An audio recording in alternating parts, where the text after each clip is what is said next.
Thank you. Mr. Gallagher is recognized for 5 minutes. Thank you. Commandant Berger, do you share the concerns expressed by Admiral Davidson about a potential PRC action against Taiwan within the next 6 years? I do, sir. CNO, same question to you. Yes, sir. I think this gets to the fundamental dilemma that you're hearing expressed on both sides with regards to the overall budget.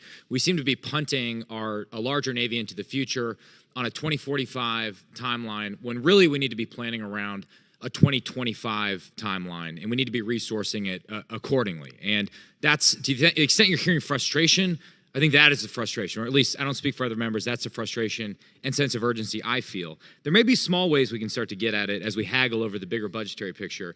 Commandant, for example, last year this committee supported at least part of your requests for ground-based anti-ship missiles and long-range fires. In a bipartisan manner, we endorsed your overall force design initiatives. Regrettably, the appropriators cut your funding for GBASM and zeroed out long-range fires. Can you briefly describe the impact of that cut and the importance of those programs?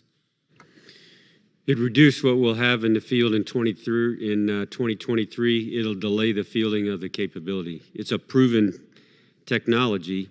It set us back in time, which equals, for a combatant commander, equals risk.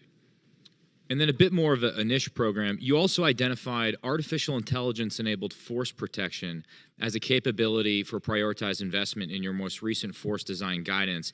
Yet it's not resourced in the FY22 budget submission. This was funded and developed by the Small Business Innovation Research Program, which is highly competitive, subject to multi-phase competition, very difficult to get to phase 3. In light of that it's not in the budget, how does the Marine Corps plan to leverage this cyber investment and resource and deploy this AI-enabled force protection capability?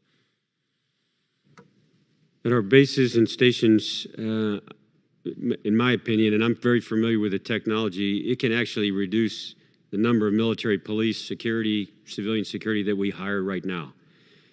It's also the kind of technology that will allow you to use it into the future. It won't be obsolete 2-3 years from now. It's baked into it is the ability to update the software inside it. For perimeter security, for monitoring the security of our installations, I think it'll be a helpful capability. And I think this year we'll make a decision on procurement and where to field it, because we've already used it at Marine Corps Air Station Miramar, and it's proven its effectiveness. That's good to hear, and I hope members of the committee will work to give you the resources you need there. Admiral Gilday, I think we all agree we want the Constellation-class frigate to be a success. We want it on time, on budget. Sort of the logic of that was it was a proven design. I think that's what put Fincantieri in an advantageous position. I understand the need for combat systems changes on that ship, but will you commit to, with the lessons of the LCS in mind, commit to minimizing changes to existing hull and machinery? I mean, why make any changes in light of just the urgency of fielding this platform on time and on budget? So I agree with you. And when I went up to the shipyard to visit, that's one of the things I committed to, that we would minimize any perturbations. We got to lock down what we want to put in that ship and go after it, instead of, as you allude to, kind of drag it out over time and add uncertainty and risk to the build. And I get that just to sort of step back here and what time I have remaining, I get that a lot of the decisions that need to be made are in some ways even above your pay grade. In other words, any trade-off between the services would have to be reconciled by the Secretary of Defense and the President for the budget.